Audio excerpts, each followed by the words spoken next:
Hezbollah and Hamas are both backed by Iran, but they're not the only groups. Iran and its allies also believed to be behind attacks on American military targets across the Middle East. U.S. defense officials now reporting at least 45 U.S. service members may have been injured in drone and rocket attacks on bases in Iraq and Syria. It's nearly double the original number, and we're now hearing some of them may have been seriously hurt. I want to bring in Courtney Kube, who's been closely following this story. She joins us tonight, of course, from the Pentagon. So, Courtney, what more do we know about why this number is twice what was originally reported?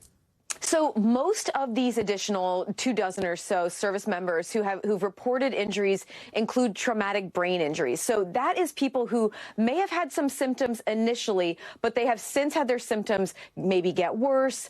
Maybe they've seen even more symptoms than after the initial incident, and they've reported, increasing the number. And I have to say, Tom, most likely this number that we're hearing now, this 46, is going to change again in the coming days, weeks, and even months, as some of these service members, as their symptoms that may have been mild could get worse, or vice versa. But these have been carried out by a number of militia groups, Iranian-backed militia groups, and we're now up to at least 38 attacks against bases housing American troops in Iraq and Syria since October 7th. It's a pretty dramatic uptick from where we were only a month ago, Tom. And then, as we've mentioned, U.S. officials believe these attacks are linked to Iran.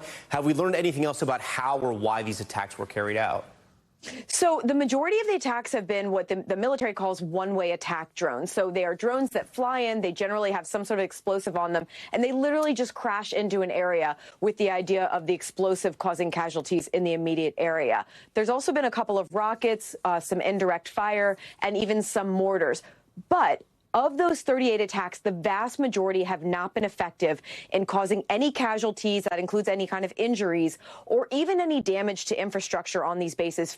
So far, 4 of the 38 have caused minor casualties and some damage to infrastructure. And they are believed, according to U.S. officials, to be carried out by these Iranian-backed groups. Kataib Hezbollah is one of the main ones that operates in the area in Iraq and in Syria. Now, the U.S., as a way to retaliate and try to prevent further attacks, carried out a series of strikes about 10 days ago.